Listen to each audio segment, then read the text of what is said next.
तत्सवितुर्वरं रूपं ज्योति परस्य धीमहि यन्यः दीपये। ॐ तत्सवितुर्वरं रूपं ज्योति परस्य धीमहि यन्यः दीपये। ॐ तत्सवितुर्वरं रूपं ज्योति परस्य धीमहि यन्यः दीपये।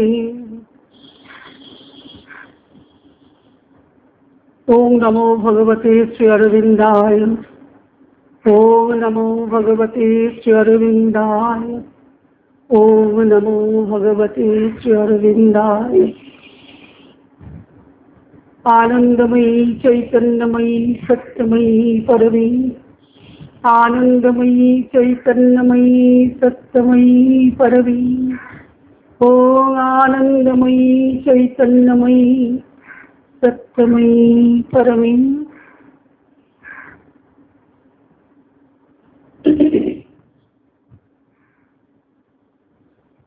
ओम सहना भवतु सहनौ भुनक्तु सह वीर्यं करवावहै तेजस्विनावधीतमस्तु मा विद्विषावहै। ओम शांति शांति शांति।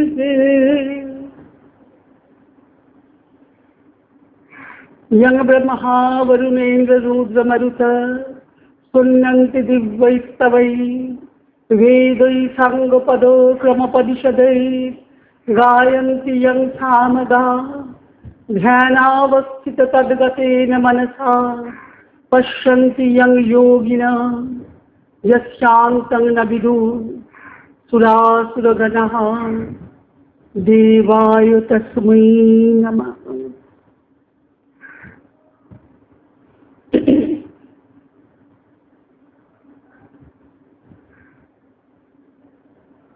শ্রী অরবিন্দ শ্রীমার চরণে শতকোটি প্রণাম। গতকাল তার আবির্ভাব উৎসব আমরা পালন করেছি। শ্রী অরবিন্দের স্বাধীনতার সঙ্গে একই সঙ্গে ভারতবর্ষের স্বাধীনতা এবং শ্রী অরবিন্দের জন্মদিন ওতপ্রোতভাবে যুক্ত হয়ে আছে। আমাদের গীতা নিবন্ধের নবম অধ্যায়, যেটি আমাদের শ্রীমদ্ ভগবদ গীতার রাজবিদ্যা রাজগুহ্য যোগ, সেটি আলোচনা হচ্ছিল। গীতা নিবন্ধের অধ্যায়টির নাম গুহ্যাৎ গুহ্যতরং। গুহ্য থেকেও গুহ্যতর যে জ্ঞান, আমরা অষ্টম অধ্যায় দেখেছি, সেখানে ব্রহ্মতত্ত্ব আলোচিত হয়েছেন, মৃত্যু রহস্য, মৃত্যুর পরে কি গতি হয় সেগুলি আলোচিত হয়েছে। অর্থাৎ গীতার যে জ্ঞানের যে ভিত্তিটা, সেটা তৈরি হয়েছে সপ্তম থেকে। সপ্তম অষ্টম আগেই শুরু হয়েছিল, কিন্তু এবারে শ্রীকৃষ্ণ চাইছেন নবম অধ্যায়কে রাজবিদ্যা রাজগুহ্য যোগ বলা হচ্ছে। কেন? যে বিদ্যার রাজা, সকল বিদ্যার রাজা, যেটা জানলে আর কোনো কিছু জানার বাকি থাকে না আর কি। এবং এইটি ধর্ম প্রত্যক্ষ অবগমং ধর্মেন সুসুখং কর্তুম অব্যয়ম, এটি কিন্তু সহজে করা যায়, পালন করা যায় এই ধর্ম। সেটিকে শ্রী অরবিন্দ এখানে এই গুহ্যাৎ গুহ্যতরং অধ্যায়ে আমরা শুরু করেছিলাম, যেখানে বলা হচ্ছে যে আমরা যে কর্ম করি, আমাদের কর্ম কি থেকে জাত? না বাসনার অহং থেকে জাত, অহং বাসনা থেকে জাত। মনে করি সেটা কি? না কর্তৃত্বাভিমান, আমি কর্তা। এই অভিমানে কিন্তু আমরা কর্ম করছি। এই অর্জুন এই কথাই বলেছিল প্রথম যুদ্ধের সময়, যখন আরম্ভ হচ্ছে, যে কাদের সঙ্গে আমাকে যুদ্ধ করতে হবে? আমাকে দেখাও, রথটা নিয়ে যাও। দেখার পরেই তার বৈক্লব্য। তাহলে আমি যে যোদ্ধা, আমি যে অর্জুনের যে মনোভাব, আমি গান্ডীব ধন্যা, আমি তৃতীয় পাণ্ডব, আমি ক্ষত্রিয়, এই যে কর্তৃত্বাভিমান সেটাকে চূর্ণ হয়ে গেল। চূর্ণ করলেন ভগবান অর্জুনকে উপলক্ষ করে সকলকেই বলছেন যে এই কর্ম কিন্তু তুমি করছো না। এই আধারে, এই দেহের আধারে যিনি আছেন তাকে তো বলেছেন, আমরা দ্বিতীয় অধ্যায় দেখেছি যে তিনি কিছু করেনও না, তিনি সাক্ষীস্বরূপ, আত্মা অচল অটল নির্বিকার, তিনি অবদ্ধ, তাকে জলে ভেজানো যায় না, আগুনে পোড়ানো যায় না, বাতাসে ওড়ানো যায় না বলেছেন।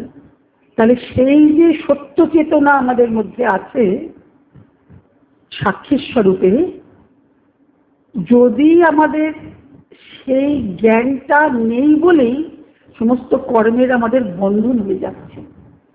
তো এখানে গীতা বলছেন যে যদি তুমি কর্মকে এভাবে, কর্ম তোমাকে করতেই হবে, কর্ম না করে কেউ এক্ষণও থাকতে পারে না, কিন্তু কর্মটা করছে কে? করছে আমাদের প্রকৃতি। সপ্ত রজ তম তিন গুণা তৈরি যে প্রকৃতি, সেই প্রকৃতি কিন্তু কর্ম চালাচ্ছে, কর্ম করাচ্ছে। কিন্তু প্রকৃতিকে কর্মের আদেশ দিচ্ছেন কে? প্রকৃতির কর্মের প্রভু কিন্তু পুরুষ, তিনি কিন্তু আমার ভিতরেই আছেন। তার যিনি অনুমন্তা, ভর্তা, ভোক্তা, মহেশ্বর, তিনি অনুমতি না দিলে কিন্তু কোনো কর্ম হয় না। এটাই তিনি সাক্ষীর স্বরূপের কি করে অনুমতি দিচ্ছেন? সেই জন্য উপনিষদের গল্পটি শ্রীঅরবিন্দ বারুইপুরে 1908 সালে জেলে যাওয়ার আগে একটা সম্মেলনে, রাজনৈতিক সম্মেলনে উপনিষদের গল্পটি বলেছিলেন। খুব জানা গল্প আমাদের। দ্বাবেব সুপর্ণা সজুজা সমান সখাই আইব। দুটি পাখি একটি গাছে বসে আছে, একটি পাখি একটি উঁচু ডালে বসেছে। শ্রীঅরবিন্দ বলছেন, আমি একটি উপনিষদের গল্প আমি সহজ ভাষায় বলি। সেটা কি না, একটা উঁচু ডালে একটি পাখি বসে আছেন আর নিচের ডালে একটি পাখি বসে আছে। গাছে অনেক পাকা ফল আছে, মিষ্টি ফল আছে।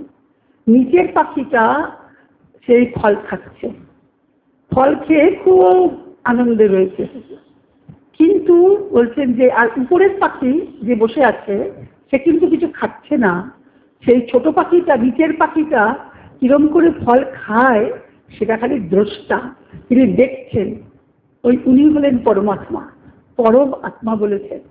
আর যেই মিষ্টি ফল খাওয়া শেষে একটা তিক্ত ফল এলো সেই ছোট নিচের ডালের পাখিটার, তখন তার কিন্তু আর খাওয়ার থেকে মুখটা সে সরিয়ে নিলে আর খাচ্ছে না।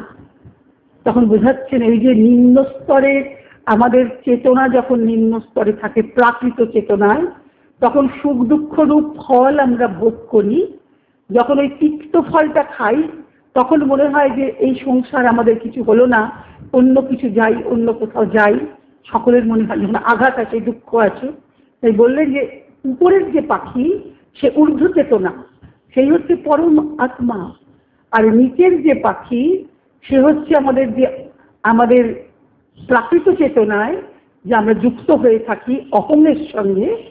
যদিও সেটি জীবাত্মা না, কিন্তু জীবাত্মাও তো সুখ দুঃখ ভোগ করে না।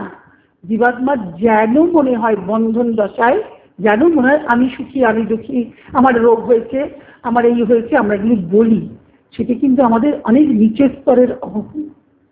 রবীন্দ্র বলছেন দিব্যহং, ভগবানেরই অহং, তার যে দিব্য ভাব সেটি আমাদের বাসনার বিকারে এসে বিকৃত হয়ে গেছে, যেটাকে আমরা আমাদের নামরূপের এই দেহটার সঙ্গে যুক্ত করে আমি বলে মনে করি। এটাই আমাদের কর্মের বন্ধনের কারণ। বলছেন এটা ছাড়াও ভগবান নিজেকে প্রকাশ করতে চাইছেন এবারে। শ্রীকৃষ্ণ নিজের স্বরূপটি অর্জুনের কাছে দিতে চাইছেন। তাই জন্য একেবারে এই অধ্যায় শেষে বলবেন, মন মনা ভব মদ ভক্ত মদ জাজি মাং নমস্কুরু মামেবশ্যসি যুক্তন্তে মামেবশ্যসি যুক্তৈবং আত্মানং মত পরায়ণ। এই শ্লোকটি আবার অষ্টাদশেও আছে, শেষের চরণটি আলাদা। আমি আগে শেষের অষ্টাদশ শ্লোকটি বলতে যাচ্ছিলাম। বলছেন, আমাকে মন দাও, তুমি যে এই কর্মজালে বদ্ধ হয়ে আছো, এর থেকে যদি তুমি মুক্ত হতে চাও, সবাই চাইবে না, খুব কঠিন। বলছে মুক্ত হওয়া কি যায়? বলছে রবীন্দ্র বলছেন যায়। তার জন্য দুটি পথ আছে। একটি পথ কি? একটি পথ হচ্ছে আত্মজ্ঞানের পথ। আত্মজ্ঞানের নিজেকে জানা, নিজেকে জানা, এই থেকে বিবিক্ত করে যে আমি কর্মের সঙ্গে যুক্ত, যে আমি খাচ্ছি যাচ্ছি কথা বলছি হাসছি, এই যে কর্ম, খরজগতের যে কর্ম, তার থেকে যে আমার একটা আলাদা সত্তা আছে, নৈর্ব্যক্তিক সত্তা, সেই সত্তায় যদি আমি বিচার করি, বলছে এটা আইডিয়ালিস্টিক স্টেজ, যিনি ভাবের দ্বারা বিচার করবেন, দার্শনিক বিচার, তার দ্বারাও কিন্তু তিনি উপনীত হতে পারেন, যে তার দ্বারা সত্তা হয় না। নৈর্ব্যক্তিক সত্তা আমাদের মধ্যে আছে, আমার একটা বহির্মুখী সত্তা আছে, একটি অন্তরলীন সত্তা আছে, এছাড়াও এর উপরে আরেকটি সত্তা আছেন, যিনি সর্বশ্রেষ্ঠ সর্বোৎকৃষ্ট, যেটি পঞ্চদশে গিয়ে গীতায় বলবেন যে পুরুষোত্তম, উত্তম পুরুষোত্তম পরমাত্মিক উদাহৃত। আমাকে বেদে লোকে বেদে চ প্রকৃত পুরুষোত্তম, যদিও বেদে আমাদের পুরুষোত্তম কথাটি নেই, উপনিষদেও নেই, সেখানে উত্তম পুরুষ কথাটি আছে। ওই জন্য বলছেন লোকে বেদে চ প্রকৃত পুরুষোত্তম, সেই আমি হলাম সেই পরমাত্মা, আমি হলাম উত্তম পুরুষোত্তম, আমি হলাম আরেকটি পুরুষ খর অক্ষরে। অক্ষর সত্তাটি নৈর্ব্যক্তিক সত্তা। যখন আমি নিজেকে গুটিয়ে এনে বহির জগৎ থেকে, আমার বহির্মুখীনতা থেকে অন্তর্মুখী করলাম, যেটা আমাদের ধ্যানে যেটার অভ্যাস হয়, যে অন্তর্মুখী জীবন থেকে মানে বহির্মুখী জীবন থেকে আমরা অন্তরে প্রবেশ করা, অন্তরের গভীরে প্রবেশ করা। মা বলছেন হৃদয় মন্দিরের গুহার অভ্যন্তরে প্রবেশ করো, হৃদয় মন্দিরের গুহার অভ্যন্তরে প্রবেশ করো। হৃদয় একটি মন্দির, তার সেই গুহার অভ্যন্তরে সেখানে দেবতা আছেন। যেমন নাকি গীতার ওই নবম অধ্যায়টি 18 অধ্যায়ের মাঝখানে, এই অধ্যায়ে এখানে ওই রাজবিদ্যা রাজগুহ্য যোগ দিচ্ছেন, ভগবৎ স্বরূপটি এখানে উদ্ঘাটিত করছেন। তিনি গুরু, তিনি অবতার, তিনি ভগবান কৃষ্ণ। নিজেকে বলছেন যে দেখো, আগে কিন্তু বলে এসছেন যে আমি কর্ম করি, কেন করি? ন কুর্যান কর্মচেদা উৎসিদে ইমে লোকা ন কুর্যান কর্মচেদা। যদি আমি কর্ম না করি তাহলে 3 লোক উৎসন্নে যাবে। আবার এটা বলছেন যে আমার কিছু পাওয়ারও নেই, আমার কিছু চাওয়ারও নেই, তবু আমি কর্ম করি। কেন না, যারা শ্রেষ্ঠ ব্যক্তি তাদেরকে লোক অনুসরণ করে। শ্রেষ্ঠ ব্যক্তি যা করেন লোকাস্তৎ অনুবর্ততে, যজ্জদ আচরিত শ্রেষ্ঠ তৎতৎ আচরিত বলেছে, সেটাকেই তারা অনুবর্তন করে। তা এখানে আগে এগুলো বলা হয়ে গেছে। এবং কর্মকে কিভাবে করতে হবে না, বলেছেন তুমি যদি কর্ম যদি ফল দুটি ত্যাগ করো, বলেছেন একটি আত্মজ্ঞানের প্রতিষ্ঠিত হয়ে কর্ম করো, আর একটি নিষ্কাম ভাবে কর্ম করো। কর্মের ফলাকাঙ্ক্ষা করো না, কর্মের ফলও আমি, কর্মও আমি, কর্মের কর্তাও আমি। নমে পার্থাস্তি কর্তব্য ত্রিষু লোকেষু কিঞ্চন, যদিও বলেছেন আমার কোনো কর্তব্য 3 লোকে নেই। নানুবাপ্তম অবাপ্তব্যং বর্ত এবচ কর্মণি, আমার কিছু পাওয়ারও নেই, আমার কিছু হারাবারও নেই, তবু আমি কর্ম করি। আগেই বলে দিয়েছেন।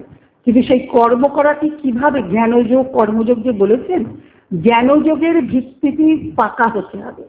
কারণ ভগবান বারবার বলছেন জন্মকর্ম চমে দিব্যম এবং ব্যক্তি তত্ত্বত, যিনি আমার দিব্য জন্ম কর্মের, কালকে রবীন্দ্রের জন্ম গেছে, তাতে আরো বেশি করে মনে হচ্ছে তার যে দিব্য জন্ম, তার যে কর্ম, তার তত্ত্বত যদি তাকে না জানা হয়, সে জানা হলো না। তত্ত্বত জানলে কি হয়? ততো মাং তত্ত্বত জ্ঞাত্বা বিশতি তদ অনন্তরম। অষ্টাদশী বলেছেন ভক্ত্যা মাম অভিজানাতি যাবান যস্তাস্মি তত্ত্বত। আমি যেরকম, আমার যা কাজ, যদি তুমি তত্ত্বত জানো অর্জুন, ততো মাং তত্ত্বত জ্ঞাত্বা বিশতে তদ অনন্তরম, আমাকে তত্ত্বত জেনে তুমি আমার মধ্যে প্রবেশ করবে, ভগবৎ স্বরূপের প্রবেশ হবে, ভগবৎ সাধর্ম লাভ হবে। রবীন্দ্র গীতার ভূমিকায় বলছেন না, সারূপ্য মুক্তি, সাধর্ম মুক্তি, সালুক্য মুক্তি, সাযুজ্য মুক্তি, সবকটি কথা এখানে গীতায় বলা হলো। তুমি আমার মতো হবে, আমার কাছে থাকবে, আমার সঙ্গে আমার লোকে থাকবে। তাই এইগুলি বলেছেন কৃষ্ণ। তা অর্জুনকে চাইছেন নিজের মতো করে তৈরি করতে। অবতার আসেন কেন? অবতার আসেন ছাঁচ রেখে যাওয়ার। যে ঠাকুর বলছেন না, আমি একটা ছাঁচ রেখে গেলাম, রামকৃষ্ণ বলছেন সেই ছাঁচে নিজেদেরকে ঢালাই করে নিতে হবে। ছাঁচটা তৈরি করাই তো কঠিন। সন্দেশের ছাঁচ হলো, বাসনের সব কিছু গয়নার ছাঁচ হলো, ছাঁচটা যে কারিগর তৈরি করে তাকেই পরিশ্রম করতে হয়। ছাঁচটা রেখে গেলাম, সেই ছাঁচে নিজেদেরকে ঢালাই করতে হবে। এই জন্মকর্ম চমে দিব্যম, দিব্য জন্মকর্মকে জানতে গেলে তুমি যে জন্মগ্রহণ করেছো এই ব্যক্তি স্বরূপে, এটা জানাটা সব নয়। এই ব্যক্তি স্বরূপের উপরের পেছনে আছে নৈর্ব্যক্তিক সত্তা, সেটিকে তোমায় জানতে হবে। তাতে স্থিত থেকে সমস্ত কর্ম করতে হবে। যোগ সংন্যস্ত কর্মাণং জ্ঞান সংচ্ছিন্ন সংশয়ম আত্মবন্তং ন কর্মাণি নিবর্ণন্তি ধনঞ্জয়। তুমি যদি যোগে আরূঢ় হয়ে যোগ সংন্যস্ত কর্মাণি, সমস্ত কর্ম তুমি যোগে অধিষ্ঠিত করলে, যোগের ওপর স্থিত করলে, যোগে প্রতিষ্ঠিত নিজে হলে, কি যোগ? ওই যে নিষ্কাম কর্মযোগ, আত্মজ্ঞান যোগ। আত্মবন্তন না কর্মাণি, আত্মবন্ত, নিজেকে আগে জানতে হবে। পরিষদ বলেছেন আত্মানম বৃদ্ধি, আত্মানম বৃদ্ধি, নিজেকে জানো। আমরা নিজেকে জানি আমার এই নাম রূপটা দিয়ে, আমি অমুকের ছেলে, অমুকের মেয়ে, অমুকের বাবা, অমুকের মা, এর স্ত্রী, এর স্বামী, এইসব বলে আমরা জানি। এই জানার তো আসল পরিচয় নয়, এটা বাইরের পরিচয়। এর পরে আছে আমার নৈর্ব্যক্তিক সত্তা। তাই জ্ঞানবাদী এই যে জ্ঞান বিচারের দ্বারা, দার্শনিক তত্ত্বের দ্বারা এটা এই জ্ঞান উপনীত হওয়া যায় যে আমি দেহ নই, আমি প্রাণ নই। বেদান্ত বিচার যেটা আমি শুদ্ধ বুদ্ধ মুক্ত স্বরূপ, এটা জ্ঞান বিচারে করা যায়। রবীন্দ্র বলছি এটা উপনীত হওয়া যায়, কিন্তু এখানেই সব নয়।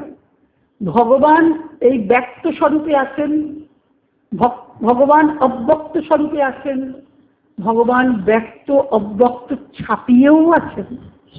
সেটি তার, তিনি ব্যক্তি সত্তায় আছেন, তিনি বিশ্ব জনীন সত্তায় আছেন, বিশ্বব্যাপী তিনি আছেন, আবার বিশ্ব তীর্ণ সত্তাতেও আছেন।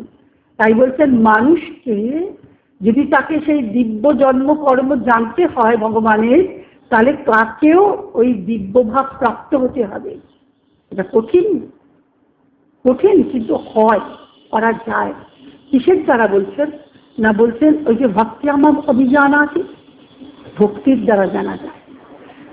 একনিষ্ঠ ভক্তির দ্বারা, ভক্তি মানেই ভালোবাসা, ভগবানের সঙ্গে একটা আত্মীয়তা, একটা নৈকট্য, তার সঙ্গে আমার সম্বন্ধ আছে, তার সঙ্গে সম্বন্ধ পাঠাতে হয়। যেটা আমাদের বৃন্দাবন লীলায়, ব্রজলীলায় দেখি ভক্তি রসে সখ্য দাস্য বাৎসল্য মধুর লীলায় ভগবান লীলা করে গেছে, সেই লীলা এখনো চলছেন। তাই সেইখানে বলছেন যে এই লীলার তো মিথ্যা, লীলা তো বন্ধ হয়ে যায় না, ধ্বংস হয়ে যায় না। শ্রীঅরবিন্দ বলছেন মানুষকে কর্মবন্ধন থেকে, জাল থেকে মুক্ত হতে গেলে এই অহংবোধ শূন্য হতে হবে। খুব কঠিন, খুব কঠিন। আমি ভাব যায় না, আমি বলে ঘুষিবে জঞ্জাল। ঠাকুর বলছেন অশ্বত্থ গাছের ফেকরি, একটুখানি কাঠ কেটে দিলাম আবার নতুন করে বেরোলো। তাই বলছেন অহংভাব মুক্ত হয়ে যে কর্ম, এবং ফল ঈশ্বরের হাতে, ফল আমি চাইতে পারি না, এরকম ভাবে যদি কর্ম হয়, সেই কর্ম হচ্ছে শুদ্ধ কর্ম, সেই কর্মের কোনো বন্ধন হয় না। তাহলে ভগবান সর্বভূত স্থিত ইয়মাং বলেছেন না, সর্বভূতে তিনি আছেন। উপনিষদ বলছেন সর্বলিদং ব্রহ্ম, খর স্বরূপে তিনি আছেন, যা নশ্বর, যে বস্তু থাকবে না তার মধ্যে তিনি আছেন। এই মরদেহের মধ্যে তিনি আছেন। রবীন্দ্র বলছেন এই মরদেহের মধ্যে তিনি আছেন, কিন্তু এই মরদেহ ছাপিয়েও ওই নৈর্ব্যক্তিক সত্তা, যেটি নির্বিকার, যেটি অটল অচল, আমাদের প্রত্যেকের মধ্যেই সেই সত্তারই সত্যকার স্বরূপ যেটি, সেটি আছেন। তাতে স্থিত হতে হবে।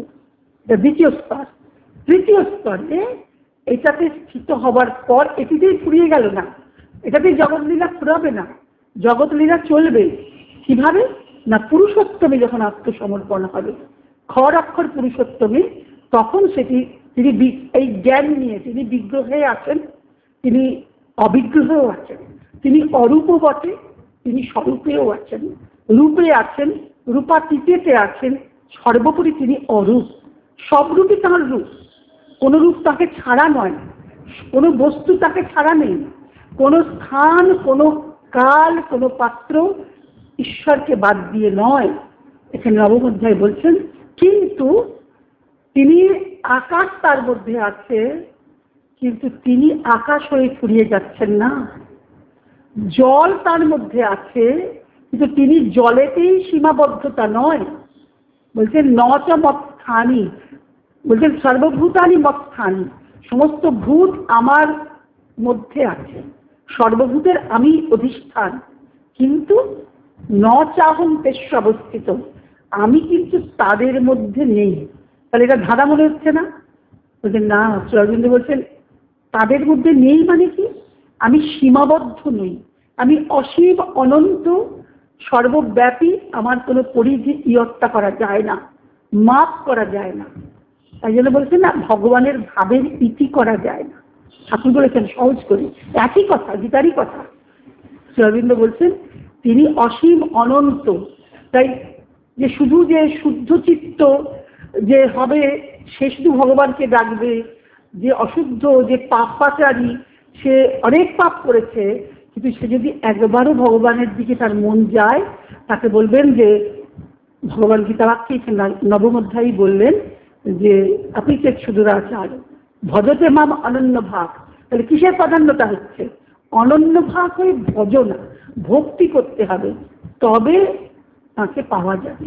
তাই যে দুটি পাখি যে বসে আছে, ঊর্ধ্ব চেতনা যখন তিক্ত ফল খাচ্ছে নিচের পাখিটি, তখন তার উঁচু ডালের দিকে চোখ যাচ্ছে, তখন সেই উঁচু ডালের পাখিটির কাছে সে পৌঁছতে চাইছে।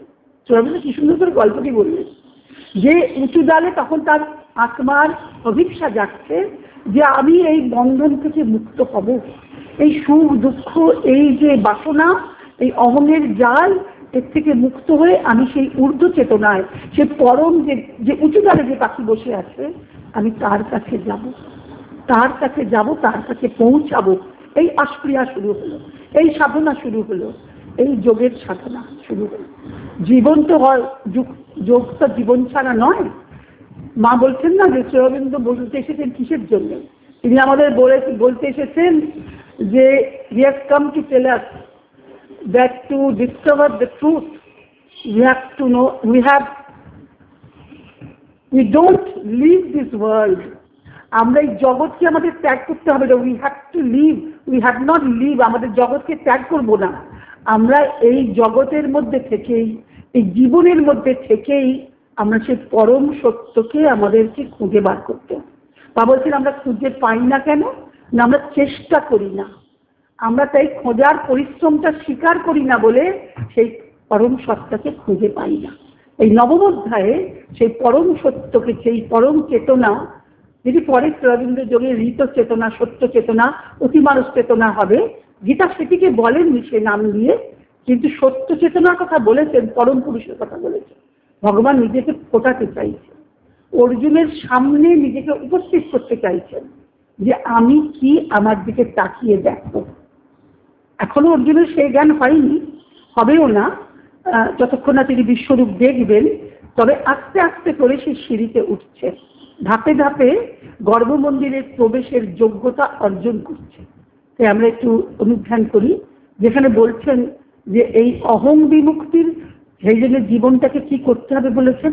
বলছেন আমি যজ্ঞেশ্বর, আগে বলছেন না যে আমি অহং ক্রতুর, অহং যজ্ঞ, সদহম অহম ঔষধম, অহমে বাদ্যম, অহম অগ্নির, অহম পুতম। আমি হলাম ক্রতু, আমি হলাম যজ্ঞ, আমি হলাম হবি, যাদের যজ্ঞ করা হচ্ছে, আমি হলাম আর্য, সবই আমি। তাহলে এই যে জীবনটাকে যজ্ঞেশ্বরের উদ্দেশ্যে সমর্পণ করতে হবে।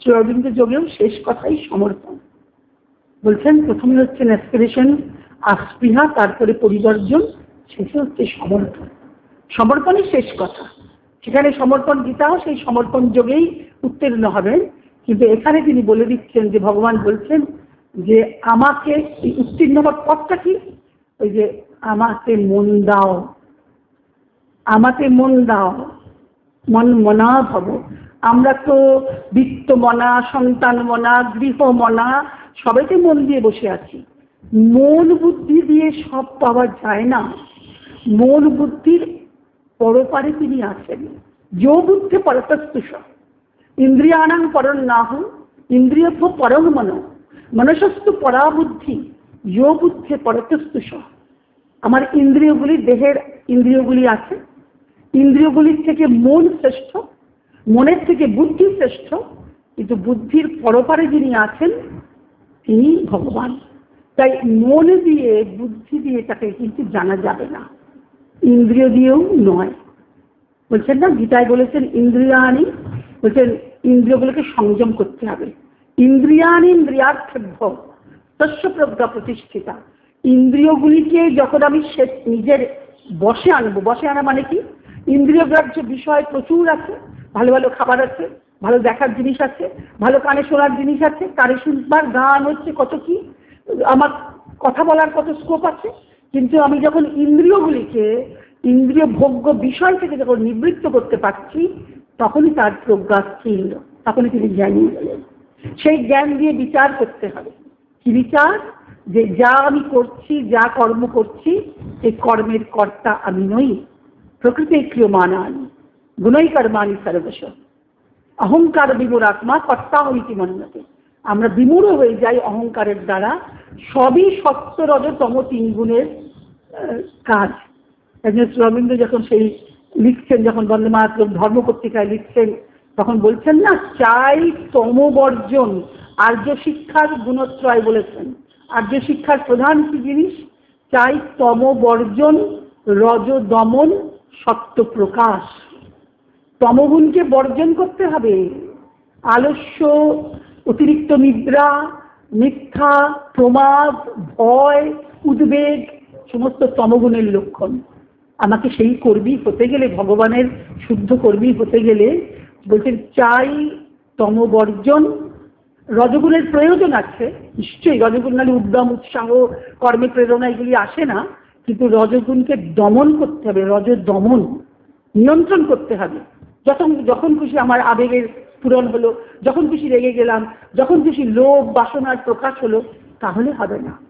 সেগুলিকে নিয়ন্ত্রণ করতে হবে তাই বলি চাই তমবর্জন রজ দমন এবং সত্য প্রকাশ সত্যের প্রকাশও করতে হচ্ছে সত্যের গুণ সত্য গুণের লক্ষণ কি প্রকাশকত্ব অনাময়ত্তম যে যা জ্যোতির মতো যেমন আলো দেখলে আলো যেমন জগৎকে প্রকাশ করে সূর্যের আলো একটা ঘরে আলো জ্বলে যেমন জিনিস দেখতে পাই সত্যগুণ বর্ধন হলে বৃদ্ধি পেলে তার মধ্যে যে ভাবটি প্রকাশ পায় ব্যক্তির মধ্যে সত্যগুণ হচ্ছে শ্রেষ্ঠ গুণ তবে কি সত্যরজ তময়ের তিন গীতার যে শিক্ষা তিন গুণের পরপারে যেতে হবে গুণাতীত অবস্থা সর্বারম্ভ পরিত্যাগী গুণাতীত সাউচ্যতে নবম অধ্যায়ে ভগবানকে ব্যক্ত স্বরূপে জানতে হবে ভগবানকে অব্যক্ত স্বরূপে জানতে হবে নিজের মধ্যে আর ব্যক্ত স্বরূপ তো বাইরে আছে আর ব্যক্ত অব্যক্তের পরপারে যে সত্তা পরম সত্তা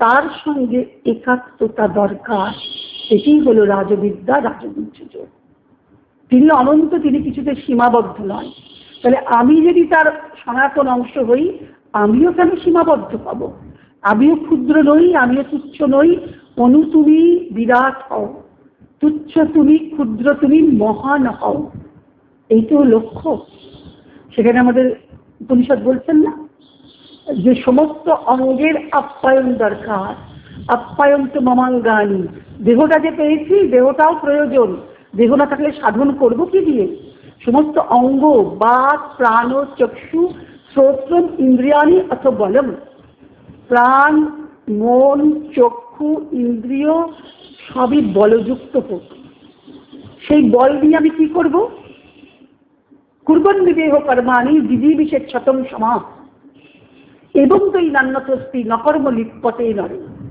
গীতা তো উপনিষদেরই সার। তাই যে কর্ম করলে আমার বন্ধন হবে না, সেই কর্মটি কি?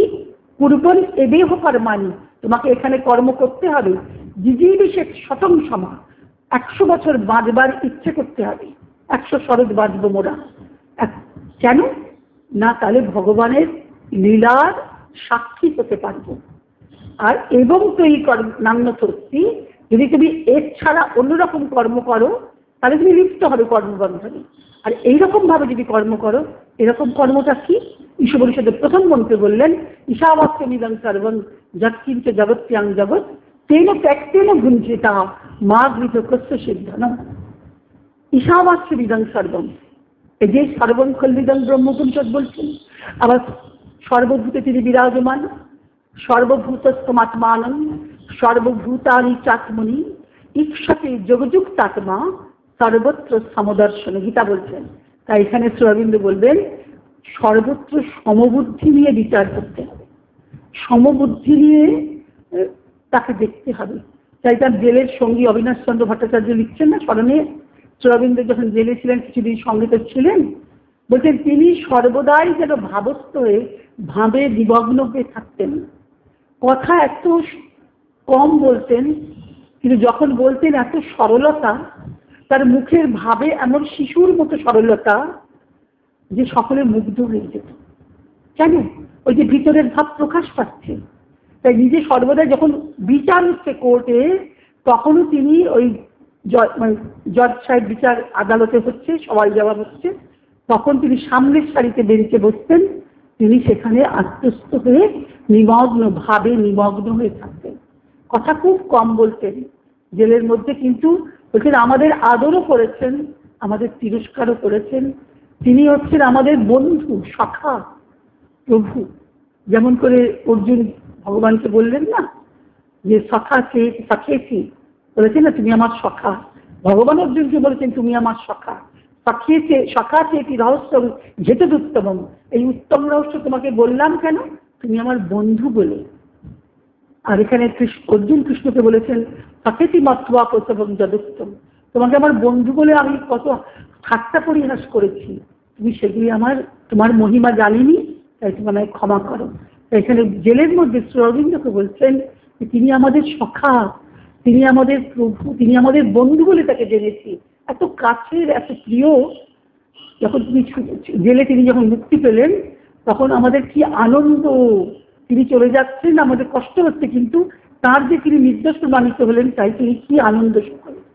তো এই যে কাছের করে পাওয়া ভগবানকে তিনি চান, তিনি আসেন নেমে এই জন্যই পৃথিবীতে, এই মর জগতে, এই ধুলার জগতে, এত যেখানে রোগ শোক তাপ, তো সেখানে তিনি আসেন কেন না মানুষকে, জীবকে নিজের আপন করে নিতে, নিজের মতো করে তৈরি করতে।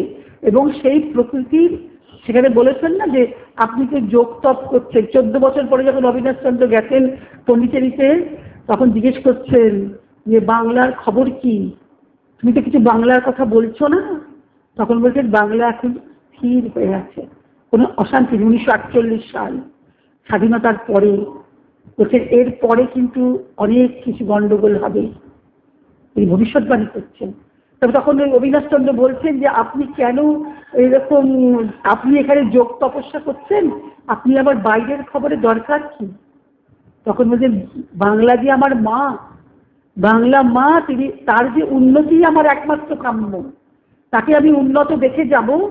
আর মানুষের, আমি তো নিজের জন্য তপস্যা করছি না, নিজ মুখে বলেছেন যে আমি তো নিজের জন্য তপস্যা করিনি, আমি করছি কিসের জন্য না মানুষের জাতি, মানব জাতিটা যাতে মুক্ত হয় তার জন্য।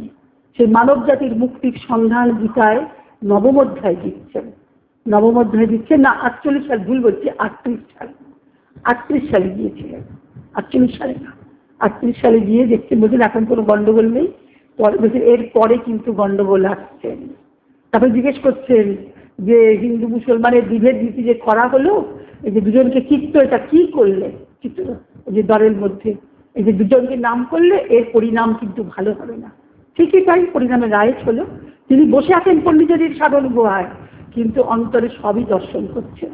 ঠিক কৃষ্ণ চরিত্র একই, তিনি বসে আছেন রথের সারথি হয়ে, তিনি আমাদের হৃদয় রথের সারথি, তিনি রথে বসে আছেন, অর্জুনের রথটি লাগামটি ঘষ্টে ধরে আছেন, কিন্তু তাঁর পরিচালনাতেই কিন্তু কুরুক্ষেত্র যুদ্ধ সংগঠিত হচ্ছে।